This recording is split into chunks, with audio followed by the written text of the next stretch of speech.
Venice, city on the water. A place of beauty and romance that attracts millions of visitors every year. Just a few steps from the well-trodden tourist routes, there's a very different Venice, one populated by fascinating creatures.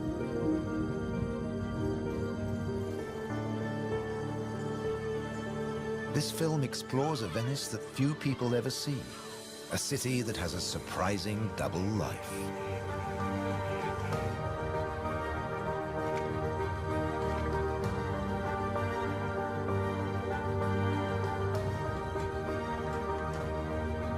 There are secret places and wild creatures in this watery world that most outsiders never discover. In the skies above, on the beaches, and in the canals are the true Venetians that live in every hidden corner of the city and the lagoon. Wild Venice is their home.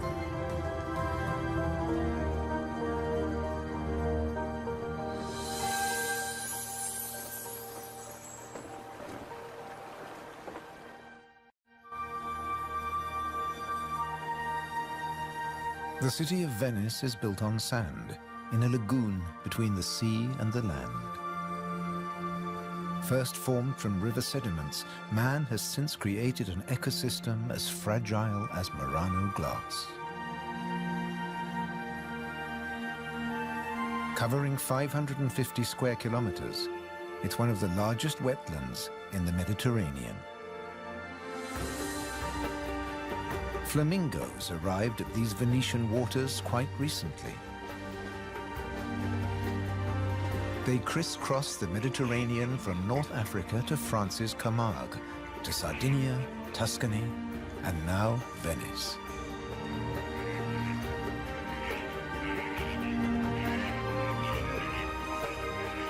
They feed on vegetable matter and small creatures they find in the mud of the lagoon. In the shadow of Venice, the lagoon is the northernmost flamingo habitat in Europe.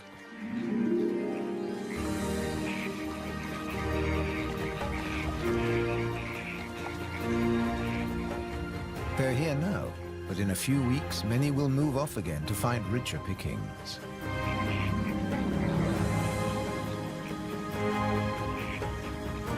Their takeoff may look clumsy, but once in the air, their flight is balletic and elegant.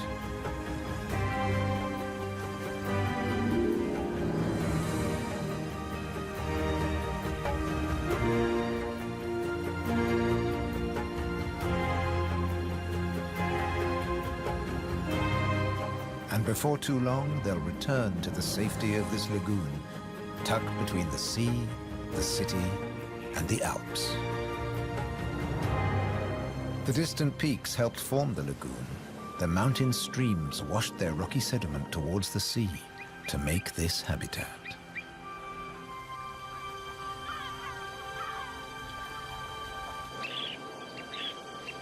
Some of the lagoon's other birds are ready to leave.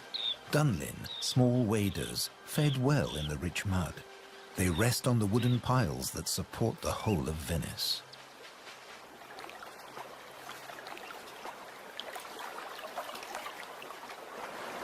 It's spring, time to head off to their northern breeding grounds.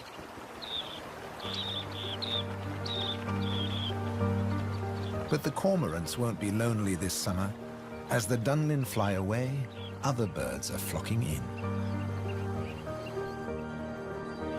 A bird's eye view reveals the full beauty of the lagoon. A labyrinth of uninhabited islands, intertwined canals, and swampy sandbanks.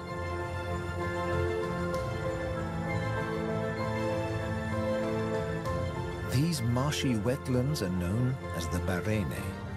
To survive here, plants need to like salt water and flooding. Natural arteries called gabi meander through the brackish gardens, keeping the lagoon alive. The same waters flow through the city. The curving streams between the islands became the magical canals of Venice.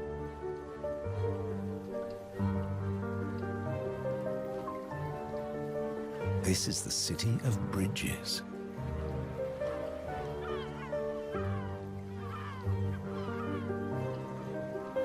Visitors are mesmerized by the romance of the canals and the ancient architecture, and often miss the smaller, wilder sights around them.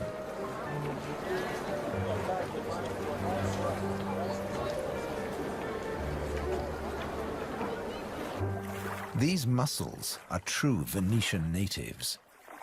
And now, in spring, they're breeding. The males spawn into the water, and each female produces up to 10 million eggs. Most of the larvae are eaten by other inhabitants of the canals, but up to 10,000 young shellfish will survive.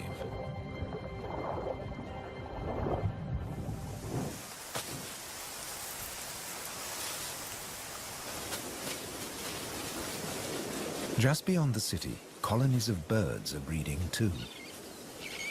But a hazard of urban nesting is constant disturbance.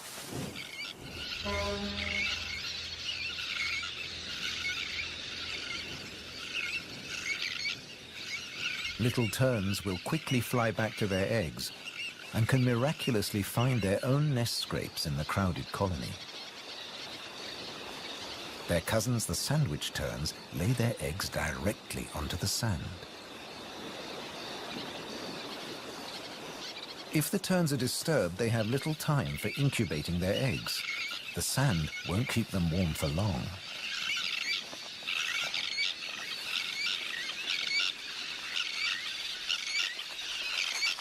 And left out in the open, they could be an easy target for predators.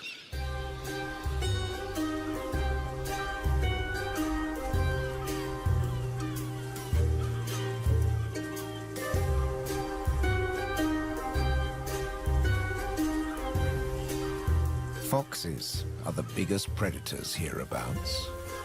But from the air, he's easy to spot. The birds make it known he's not welcome anywhere near their nests.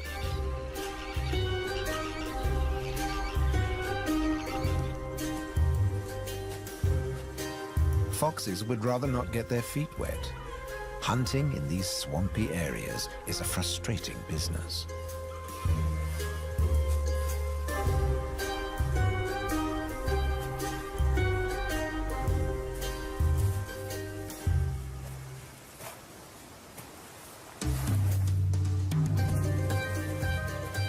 The grand leap disturbed another nesting bird. Now it's a question of following the scent.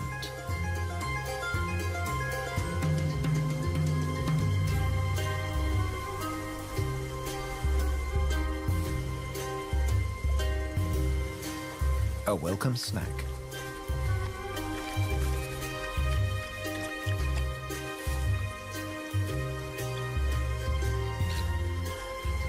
Just beyond the sand dunes is the busy colony.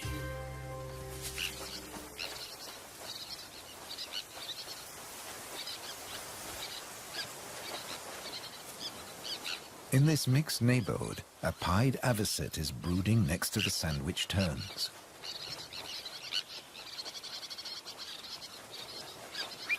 With nests so closely packed, there can be conflicting territorial claims with the common terns.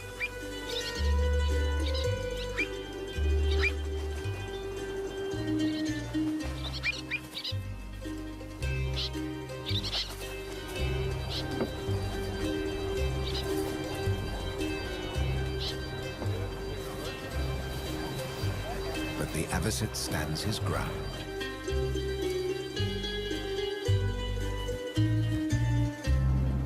The Grand Canal is the main waterway of Venice, dividing the city in two.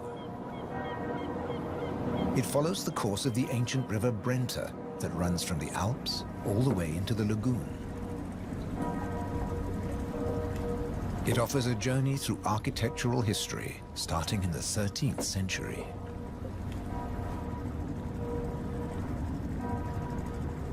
The banks of the Grand Canal have other surprises to offer, like Palazzo Malipiero's Rose Garden.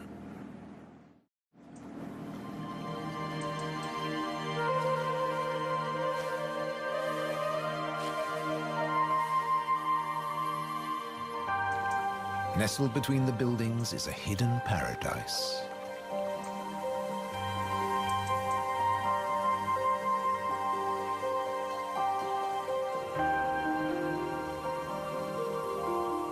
Now owned by a modern-day countess, it has been restored to its full glory, and no detail has been left to chance.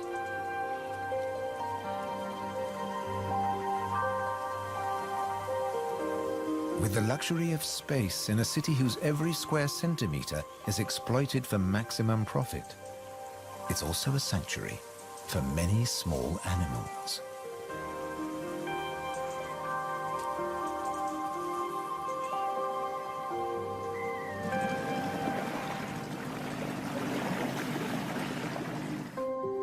Every day, more than 50,000 tourists visit Venice. When the sun begins to set, the city's waterways empty. Venice belongs to the wild Venetians.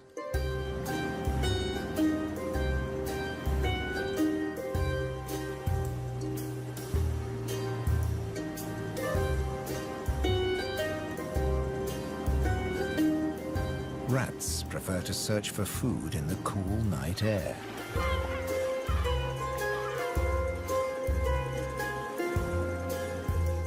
But they're not alone.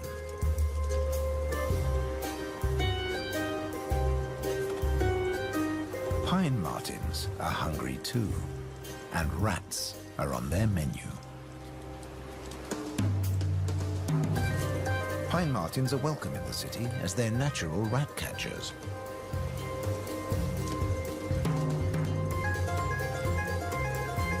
Agile with a keen sense of smell, they can find and follow any rat.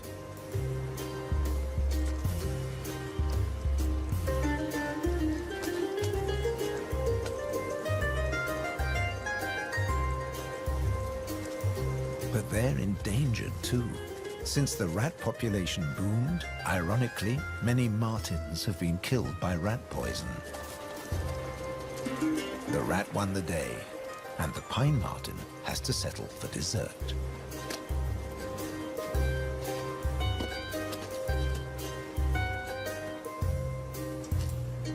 Not such a sacrifice, as pine martins are omnivores. Both meat and veg are on their menu. And sometimes the vegetarian meal is an easier option.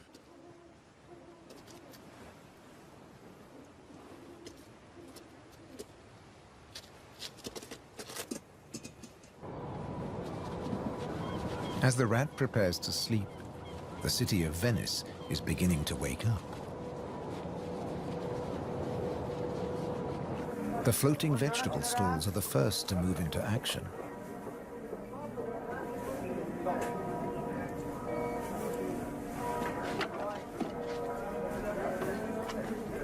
Soon these silent waterways will become busy highways again. In the 18th century, over 8,000 gondolas navigated the Venice canals. Now there are only about 400 left. Life in Venice may be moving with the times. But one thing never changes. It dictates the daily rhythms of the city and the lagoon.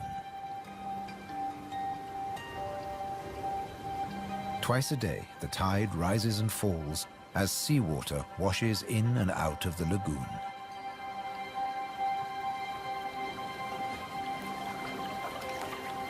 The water level changes by up to 60 centimeters. Smooth lakes disappear into swampy wetlands, only to return hours later.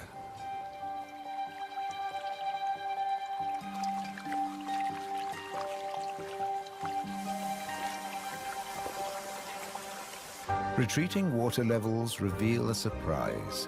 Strange islands that look like complicated water mazes. In fact, they're fisheries at the edge of the lagoon. known as the Valle da Pesca.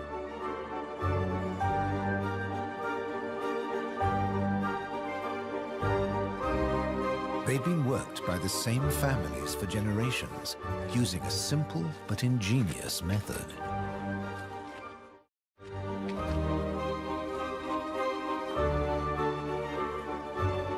Nets are lowered into the locks that span the water channels.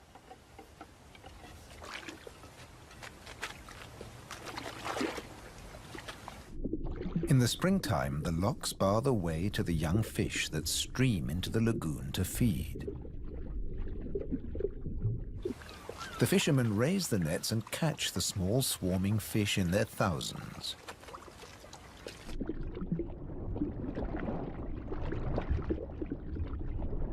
It's easy to scoop them out, but these fish are not for eating.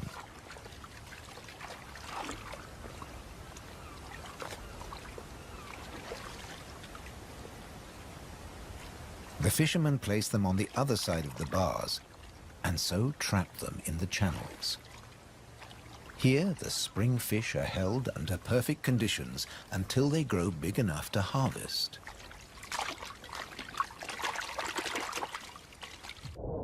In the autumn, when the fish try to return to the sea, they're simply netted again. This time, they don't get away. Kingfishers have a more dramatic technique.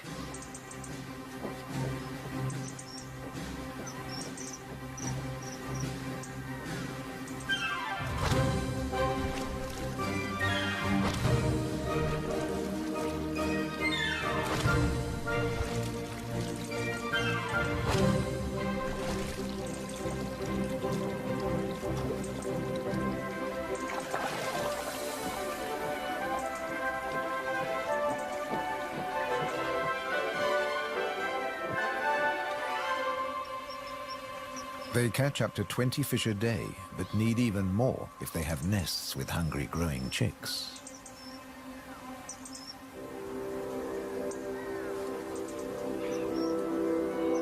It takes enormous skill, but also violence. A sharp blow to the head stuns the fish.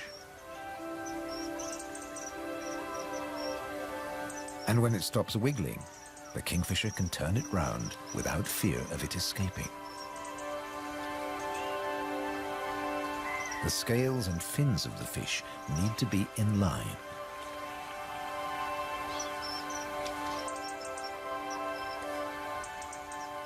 Now it's ready to swallow.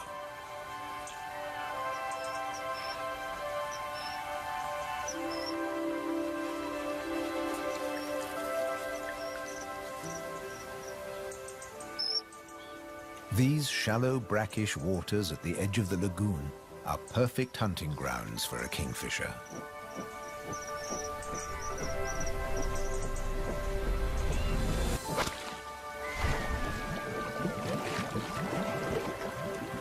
But not every dive is successful. They'll snatch the odd insect in the air, but 95% of the kingfisher's catch must be made underwater. The cormorant has an easier life, as does the little egret. And some don't even get their feathers wet while hunting. There are plenty of fish in the lagoon, but they're not only found in the wetlands. These waters flow through the city too. And there are fish to be caught in the canals. Beneath the bustling jetties of the famous vaporettos or water taxis, wildlife flourishes. Even here, the little egret can fish where the water is deeper and turbulent. It's not easy to keep an eye on a moving target from a moving base.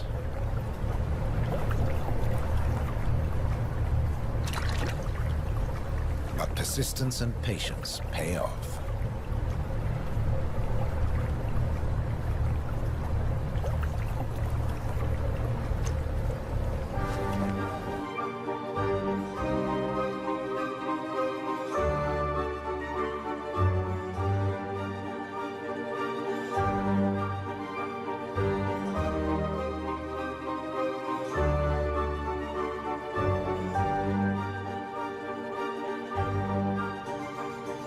3 narrow inlets connect the lagoon to the sea.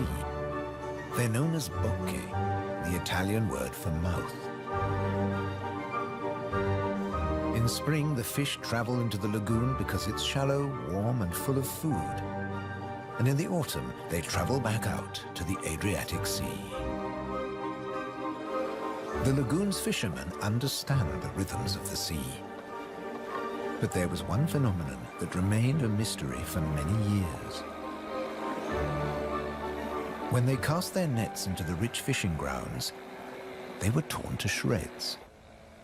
The fishermen believed that water spirits were grabbing their nets and named the area the Tenue, or Hold Fast. The Hold Fast was in fact a jagged reef, an unexpected and magical aquatic paradise. These unique natural rock formations are similar to coral reefs.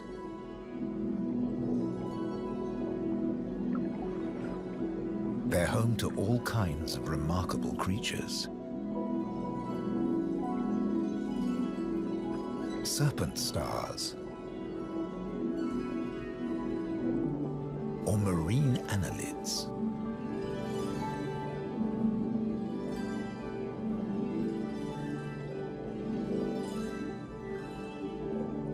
This precious area is now protected. Fishing is forbidden, diving strictly regulated.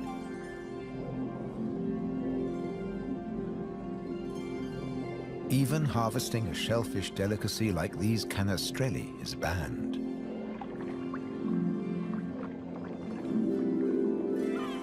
The city of Venice is lucky to have rich fishing grounds on its doorstep. The catch is seasonal, and in spring, the fish are small.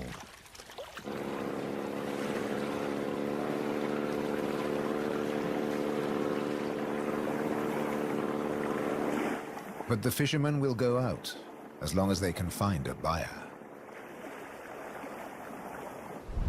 Only the weather can hold them back.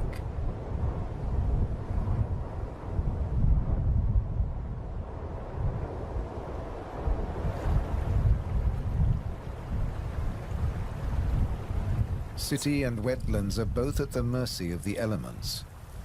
A storm is heading towards the lagoon. When rain-bearing clouds build up against the southern face of the Alps, and when warm southerly winds whip up the sea, water is driven into the lagoon, flooding the city and engulfing the swampland.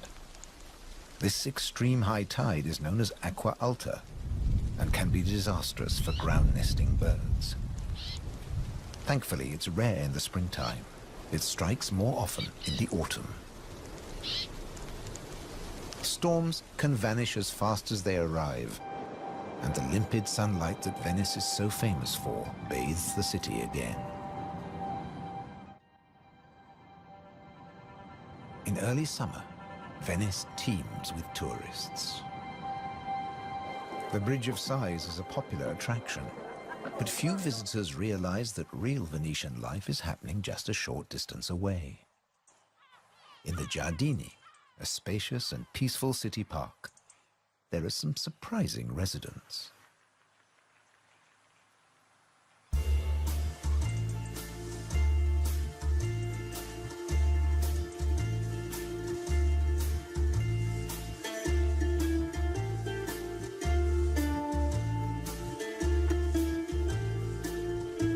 This prehistoric-looking creature is an amorous green toad looking for a mate. After all, this is the city of romance. But for a toad, finding a partner in a city isn't always easy. Even a quiet park is full of danger and disruption.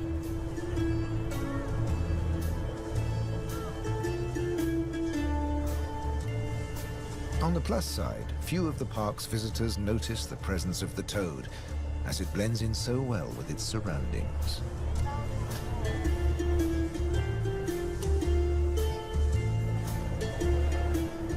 Another of the city's visitors is far more conspicuous. A stark contrast to the ancient buildings it comes to celebrate.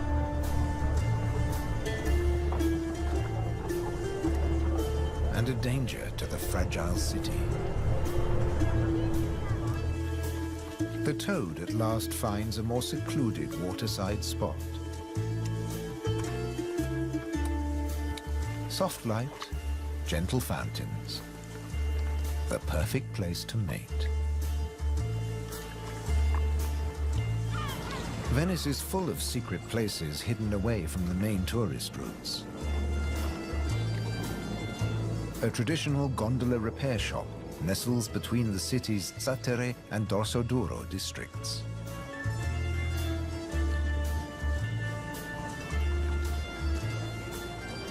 Craftsmen repair the boats in the peace of the backwaters. The tranquility also attracts some exotic-looking animals.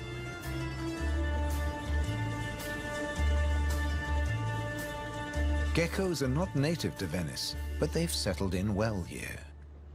During the day, they'll sun themselves on warm stone.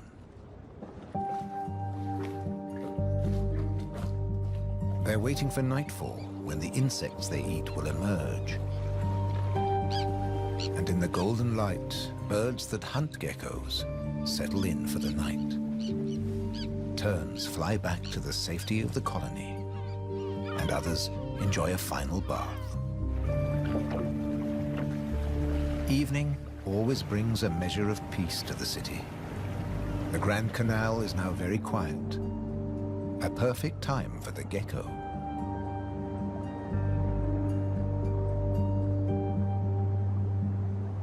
Geckos have evolved specially adapted feet that make them excellent climbers. Their toes are covered in millions of tiny branched flaps with incredible adhesive power, so they can grip and climb the smoothest surfaces, even glass. The city is empty now. The Grand Canal is deserted.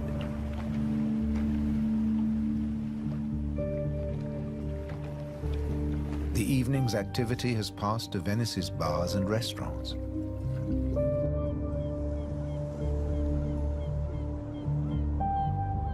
By the time the tourists are safely tucked up in their beds, the city is like a ghost town. Almost. A rat has ventured out to make the most of any scraps left behind. He must take care not to become a meal himself. Owls on the prowl. One little owl is distracted by bright lights. There's nothing here but fruit. No good for the owl.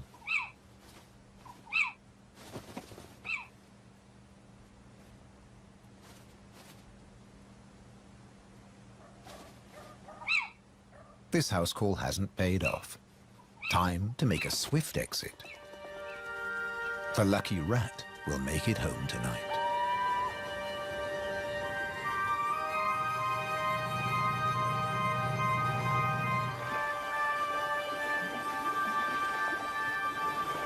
Cormorants bask in the morning sun.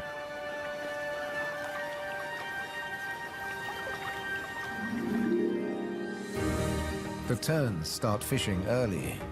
The colony is now a hive of activity.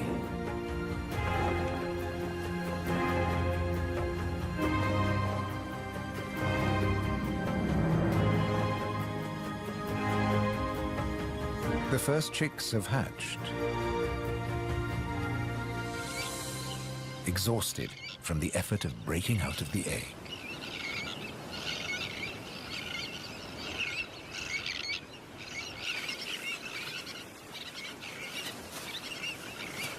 Around them, the colony has turned into a busy Italian restaurant as the adults noisily deliver their food.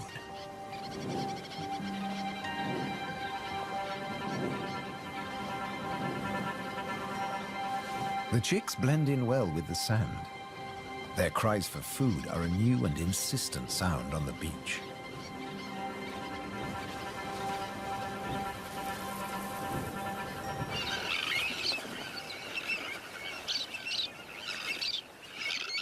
Their calls are echoed by the adults, who do nothing else but feed these demanding youngsters.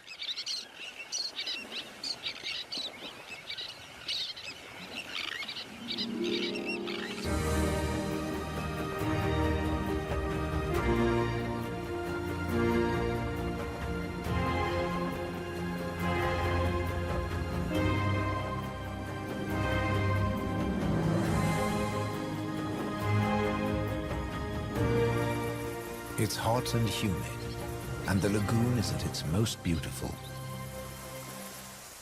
The hot summer months are the quietest for the fishermen. They take advantage of this time to mend their nets. They work and even sleep here, with spectacular views of the surrounding wildlife.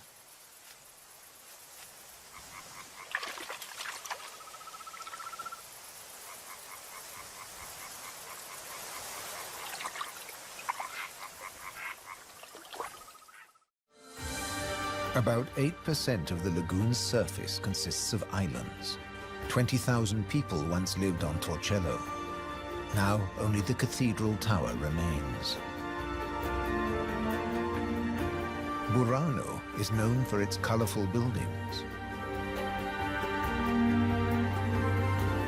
San Francesco del Deserto is home to a Franciscan monastery. The island of Madonna del Monte is being swallowed by the lagoon, but the ruins of its monastery still stand proud.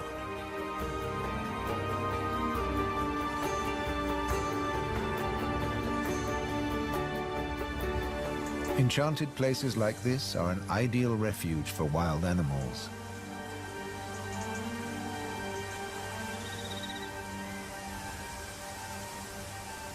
And the island's ancient monastery has some new inhabitants. The ruins are the perfect place for kestrels to nest.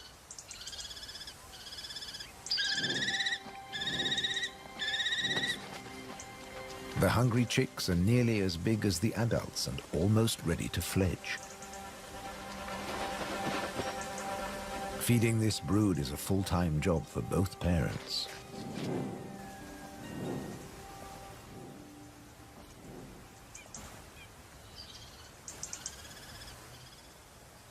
Finally, curiosity gets the better of the young birds and they start to emerge from their hiding place.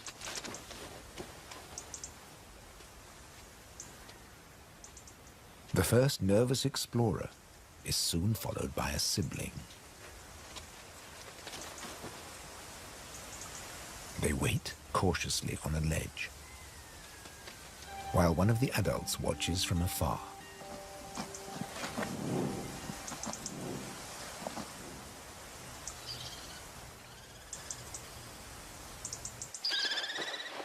Their mother returns with food, and the young kestrels jostle to get to the front of the queue.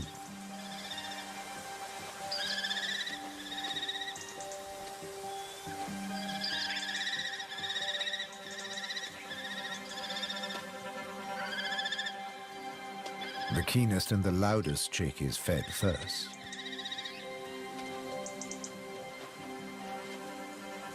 Soon the food parcels will stop. It's almost time for the young to leave the nest and fend for themselves.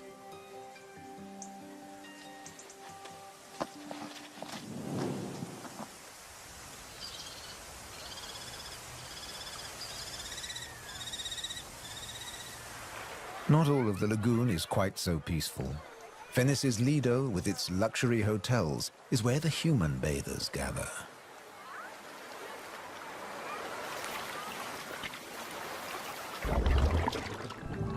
But even here, you can find wild beauty and tranquility.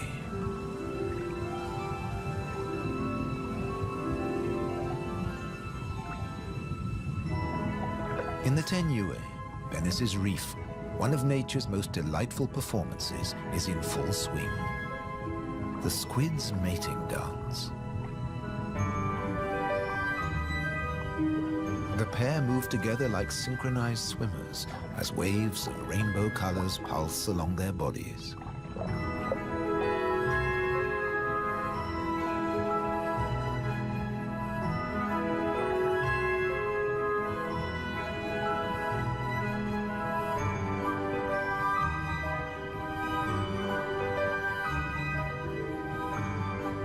It's like an underwater version of the Venice Carnival, complete with face masks and disguises.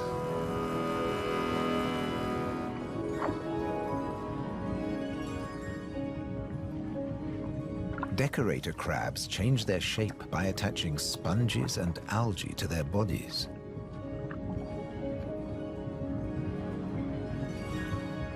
These bizarre disguises are excellent camouflage. The crabs creep past their neighbors and predators like living rocks from the seabed.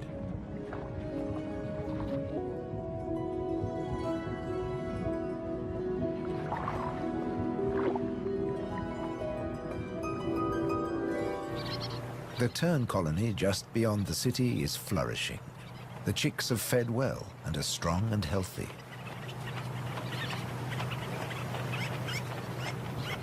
The young birds are gathered in a creche, with 1 or 2 adults looking after them all.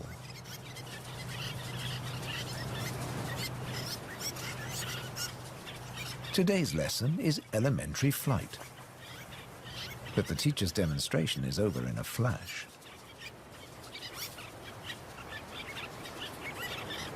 The young birds flap their wings to exercise their growing flight muscles, but they're not ready to take to the air yet.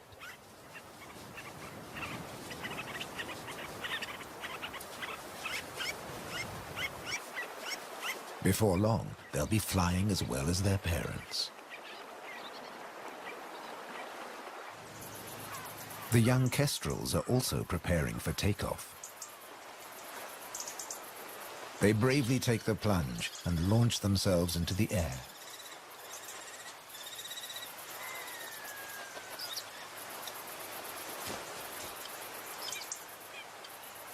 Dropping from a height makes their first flights easier. Once in the air, they're in their element and can glide and flap back to safety.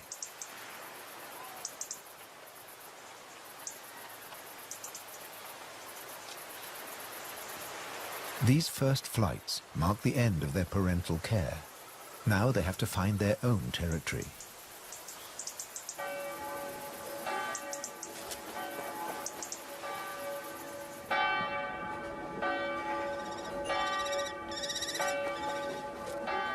One of the kestrels has made its way to the nearby island of Burano.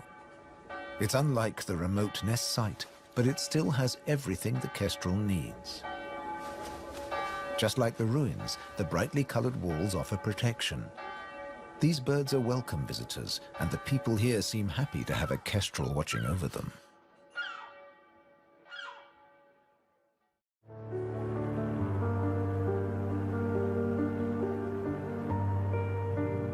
Autumn has arrived, and the wetlands once again change color.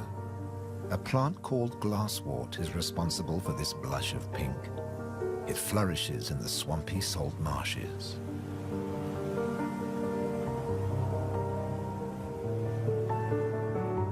The first autumn mists mark the end of summer. The bright, humid days give way to cooler, grayer hues. The sea and the sky seem to merge into each other. Now in September, the sea is generally calm. But from the autumn equinox, there are high tides. And sometimes, Venice floods. For now, the water is still and shimmers like liquid mercury. When the temperature drops, the beaches are finally too cold for tourists. Animals better equipped to bear the chill reclaim them. A hungry fox sniffs along the shore looking for food.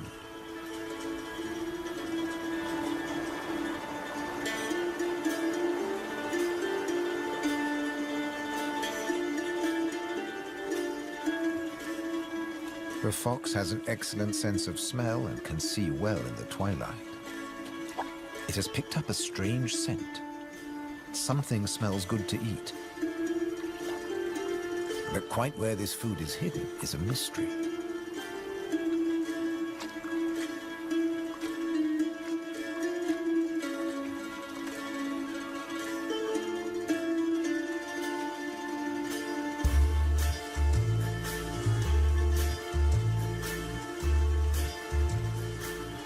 Crabs have been crossing the beach, leaving behind a number of trails, and the fox is very confused.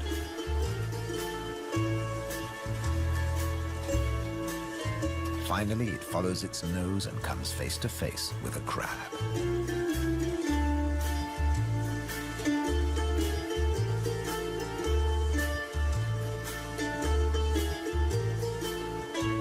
It's an unequal battle, but the crab has the advantage of armor and weapons.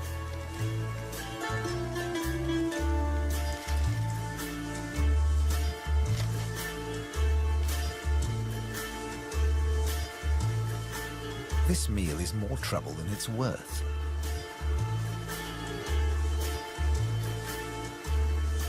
There must be easier pickings. The crab, dazed but victorious, moves off to a more secluded place.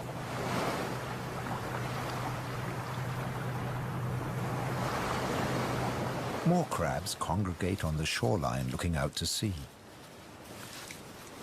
But just across the water, the residents of Venice are having a less comfortable time. The waters of the lagoon are creeping into the city.